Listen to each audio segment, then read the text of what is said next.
জি, ধন্যবাদ আপনাকে।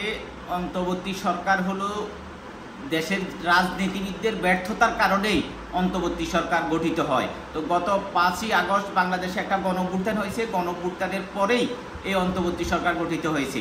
জনগণ মনে করেছিল যে অন্তর্বর্তী সরকার অন্তত 3 মাসের ভিতরে একটা গ্রহণযোগ্য নির্বাচন দিয়ে নির্বাচিত জনপ্রতিনিধির কাছে ক্ষমতা হস্তান্তর করে তারা বিদায় নেবেন। কিন্তু দুর্ভাগ্যের বিষয়, আমাদের অন্তর্বর্তী সরকারের একটা খায়েশ হয়েছে যে তারা দীর্ঘমেয়াদী তারা ক্ষমতায় থাকতে চায়। সেই জন্যে তারা সংস্কার নামক একটা মূলা ঝুলিয়ে জনগণের সামনে যে সংস্কার করবে, এই যে একটা কথা তারা প্রচার করছে, এখন জনগণের কিছু অংশ এই সংস্কার চাচ্ছে। তারা এই সংস্কারের মূলা ঝুলিয়ে তারা দীর্ঘমেয়াদী তারা ক্ষমতায় থাকতে চাচ্ছে।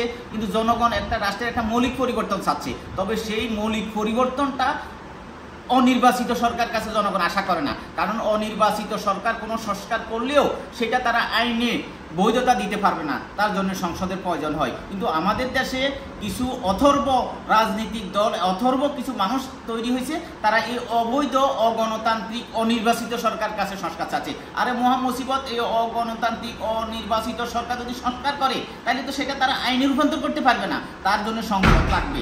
অর্থাৎ এই অনির্বাচিত সরকার যে কোনো সংস্কারে করুক না কেন, এই যে আমাদের সংবিধানকে কোরআন বাইবেল বানাই দিল, এটা তো কোনো আইনে রূপান্তর হবে না। আইন করতে হলে সংসদ লাগবে।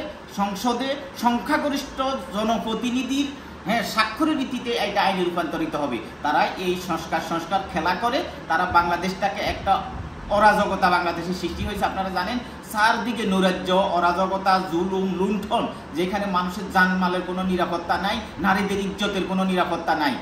এই যে একটা ভীতিকর পরিস্থিতি তারা এখন দেশে সৃষ্টি করছে। এই জন্য জনগণ এখন আর সংস্কার চাচ্ছে না, জনগণ এই অবৈধ অগণতান্ত্রিক সরকারের এখন বিদায় চাচ্ছে।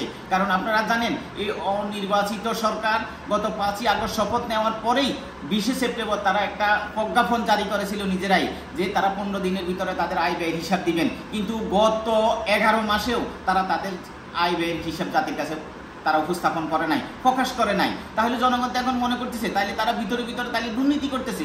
যারা যদি দুর্নীতি না করতো তাহলে তাদের আয় ব্যয়ের হিসাব কেন তারা জনসম্মুখে প্রচার করছে না? আপনারা জানেন যে এই যারা উপদেষ্টাদের পিএস এরা শত শত কোটি টাকার মালিক। 3 জন উপদেষ্টার পিএসকে বহিষ্কার করা হয়েছে দুর্নীতির দায়ে। এখন জনগণ বলতেছে যে উপদেষ্টার পিএসেরা যদি শত শত কোটি টাকার মালিক হয়, তাহলে উপদেষ্টারা কত হাজার কোটি টাকার মালিক হয়েছে।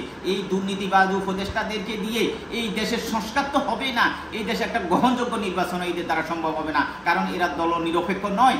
এখন জনগণ মনে করতেছে আসল দেশটা কে চালাচ্ছে, কারণ দেশের কিছু সুশীল সমাজও বলছে যে এই সরকারের ভিতরে পরিচালনা করতেছে। তাহলে বুঝতে হবে দেশটা কত ভয়ানক জায়গায় চলে গেছে। তাই জনগণ এখন আর এই অবৈধ সরকারের কাছে সংস্কারও চাচ্ছে না, ভোটও চাচ্ছে না, এদের বিদায় চাচ্ছে। কারণ জনগণ চাচ্ছে এই অবৈধ সরকার যত তাড়াতাড়ি বিদায় নিবে ততই এই জাতির জন্য মঙ্গলজনক হবে।